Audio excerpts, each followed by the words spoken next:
guys. Go ahead and start with an opening statement from Coach DiFilippo, and then we'll open it up for questions. First off, I'd like to thank everyone in this room for their time and professionalism this season. It obviously didn't go the way we wanted, and I thought everyone in here was always fair, right, and asked great questions and questions that need to be answered. And I just want to, from the bottom of my heart, thank everyone in this room for your professionalism and always showing up, even in the tough times. It means a lot. It means a lot to our organization and our team, and me especially, and our players. And so I just want to thank everyone in this room to start out. I couldn't be proud of our football team. Obviously, we would have liked a few more wins in between those bookend wins. But that's sometimes just the way it goes. And I just couldn't be prouder of the way our guys fought tonight.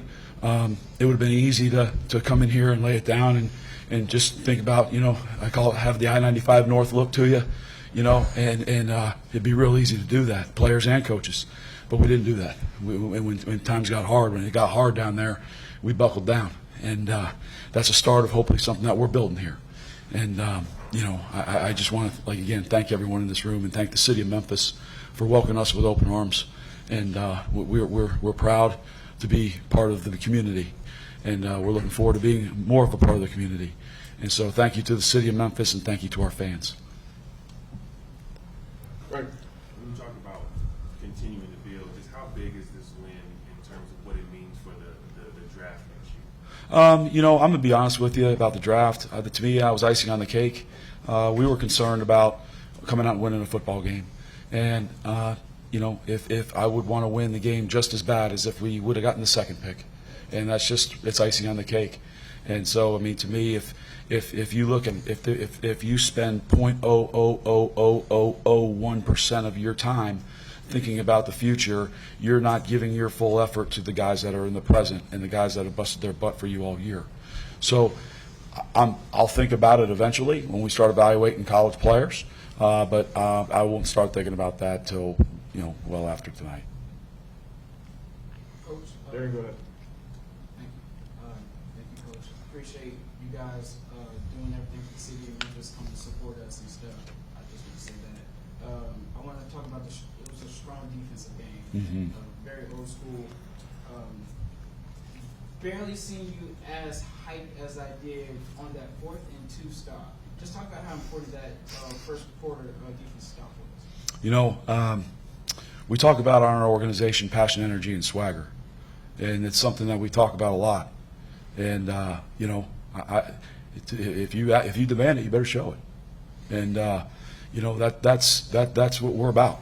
And like I said, it hasn't gone right all the time. That was just a huge stop. And we've struggled at times this year on defense, and I just was so happy for those guys, and just so happy for them that they made that critical stop in that football game, especially the timing of the game and when it was.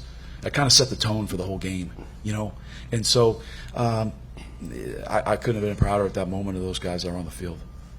And then follow-up question to Jared.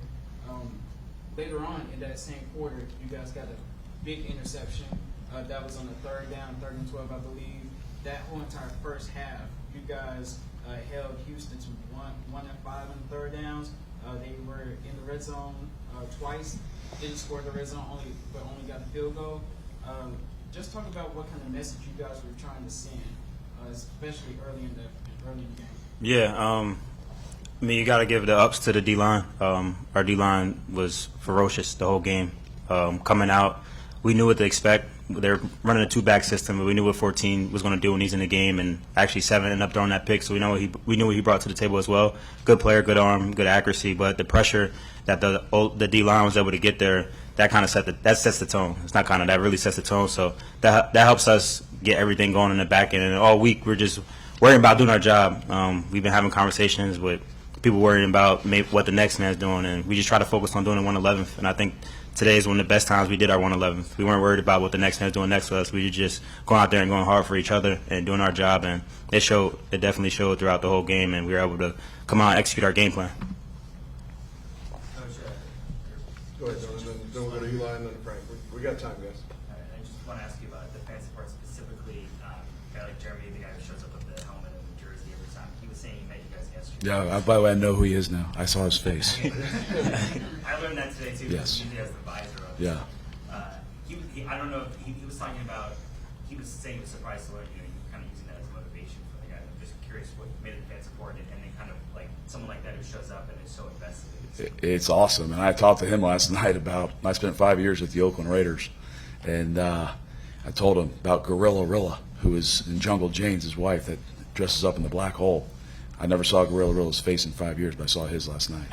But no, that being said, it just shows you the passion of fans like that, and it's awesome to see, and the fact that there's a lot of strain on people's time. There is, there's a lot of things going on in life right now, and the fact that people take enjoyment to come out and watch us play and perform, it's humbling. It really is. It's very humbling, and we can't thank our diehards and all of our fans, even the ones that listen to Eli and Russell and Tyler on the phone, like on the radio. All of our fans we're appreciative of, and so there's a lot of folks watching at home on their television set, and so we can't thank those people enough. Eli, go ahead.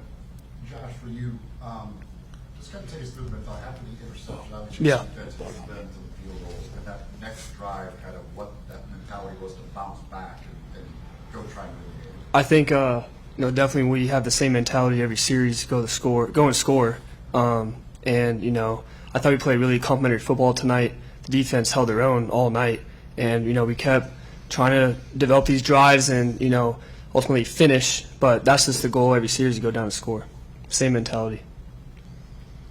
Let's, real quick, I got a couple of extra guys here, so let's finish up for Dre and Josh, and then we'll switch Darius and Lamont in as well. So, where are we at? Back there? Coach, in the week you were talking about your team being true professionals and being made up of that. And then all the season you've challenged them with that in mind. Do you feel like they answered the bell tonight? 100%.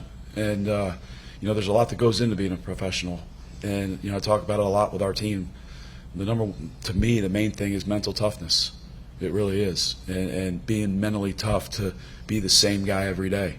Be the same guy every day when you wake up. Stay in your routine. Be the same guy at practice every single day. Be the same guy after a 4-game win streak or a 4-game losing streak. And that's hard. That is hard. It's hard on everybody. But the guys that come out and perform and can dig out of a hole are just unbelievably mentally tough. And so that's our team displayed that tonight. Okay, anything for these two players here? Otherwise, I'll get you Darius and Lamont up here as well.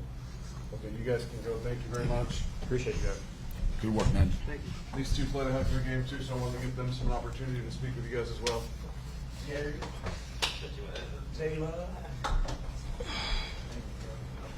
All right, next, Frank. I do want to ask you talk a lot about defense. Just how fitting was it for the game to be in the defense's hand on that last play to kind of seal the win? It was awesome. It was awesome. I know that's how those guys want it, and they've been waiting for a big moment like that this season. And they answered the bell. And, another saying we have is, so what, now what? So when that was our mantra. When they called that penalty and it was first and whatever, the 20, so what, now what, baby? Okay, we're moving on. Let's focus on the next play. And, I called that time out there just to make sure we got our focus back. And that's why I called that time out there. And, so our guys focused back up, and it was great. Eli. Lamont, on the play before, the third down play, they ran the haul out of the backfield, which was a play that they had run early. I don't know if it's the exact same play, but you came up and made that tackle. Was it what you recognized? Like, take us kind of through that play. Absolutely. They ran it earlier, and it was just formation recognition and what they were trying to do out of it, situational football. And the coach been harping on the details, and the details led me right in pursuit to make that tackle to, help my team out, so that's all that happened. Darius, one football one first. The past couple of weeks, both last week and tonight, how do you feel just about how you finished red zone, especially short yardage situations? Wish I could did it earlier in the year. I've been banged up and stuff, but shout out to the offensive line, coach giving me the ball, trusting me, and I'm just doing the easy stuff. Like I always say, man, the offensive line's been playing great recently, so just trying to not let their hard work go to waste. And then for both of you guys, and coach as well, if you would, please.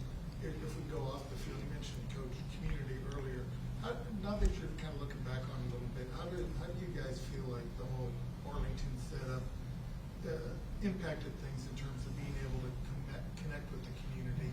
And what, if anything, would you guys like to see maybe done differently going forward as the league kind of continues to evolve? Yeah, I'll start if you don't mind there on that one. I think Steve Macy and his team do as good a job as possible in the situation that we're in. And to me, that's all you can do is do the best job that you can with the situation that you're given. And I've been unbelievably pleased with the amount of turnout we've had from our players when we do have the opportunity to go out into the community. We've done some pretty cool stuff this year, and helped out people, and it was really, really neat. And last night we got to thank our season ticket holders, which was really cool. And so, I'll let these guys elaborate on that, but there's only so much you can do when you're in Arlington, and that's just the way it's set. Those decisions are way above my head, and I just do whatever. But we're going to do whatever we're asked to do. Yeah, like Coach said, it would be lovely for us to be in Memphis just to connect with the community. These guys support us. We had a letdown year, but you would have thought that we were undefeated. The love and support, especially with the season ticket holders, and seeing all those guys and girls here tonight, and just put a smile on my face. So I appreciate the community, appreciate them, and hopefully we come back in Memphis next year. Absolutely, man. Thank you to the city of Memphis. The community has supported us through thick and thin, as you can see, and we truly do appreciate the support. We would love to be out here.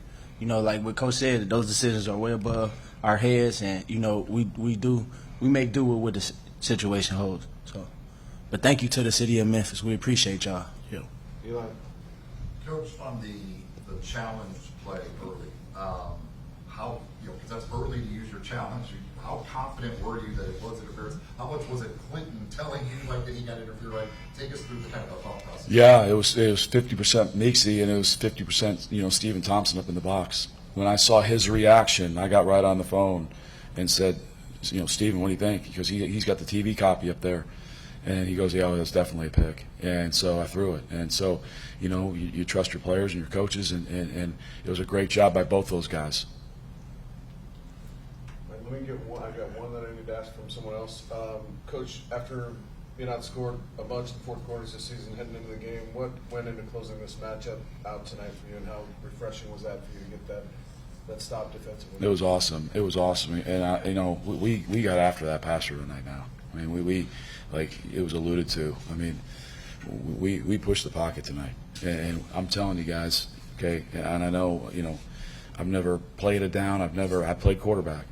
When that pocket is collapsing on you consistently all night, it is hard, okay? It is hard.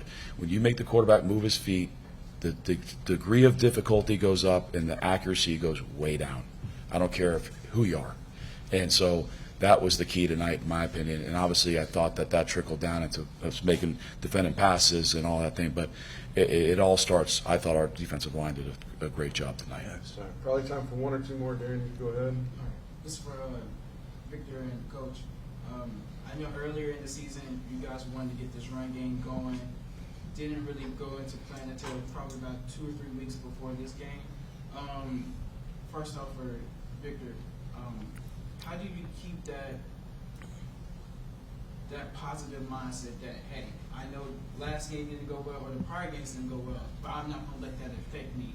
And then for Coach, what's it like to have a player that even though that he only came into the game with 2 touchdowns, I believe, doubled that today, but never quit prior to? Well, I'm going to start off by talking about Vito a little bit.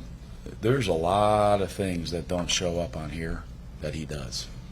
Okay, a lot.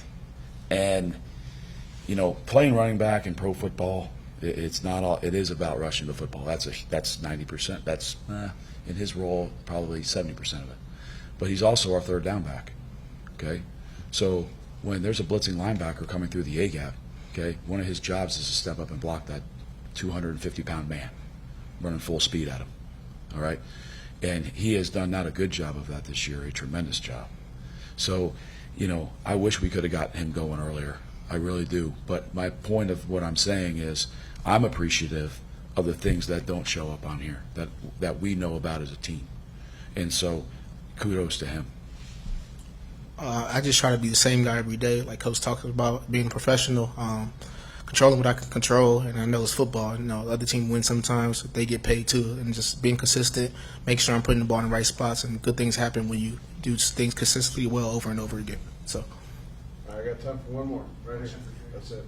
You've had a pretty diverse resume and background in terms of the teams you've been able to play for, whether it be the NFL or the CFL. Is there anything unique you would say in Memphis that you've identified or found that you've since coming here to the Showboats? I love the food. I love the yacht club.